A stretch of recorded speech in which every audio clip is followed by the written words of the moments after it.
নমস্কার।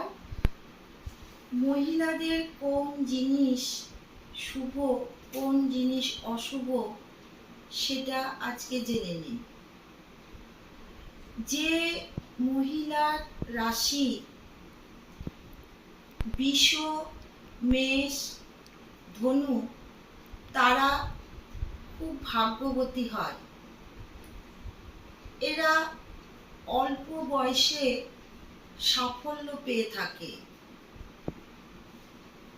যাদের জীব লাল রঙের হয়, যেসব মহিলাদের জীব লাল রঙের হয়, সেই সব মহিলারা জীবনে সব দিক দিয়ে সুখ পায়।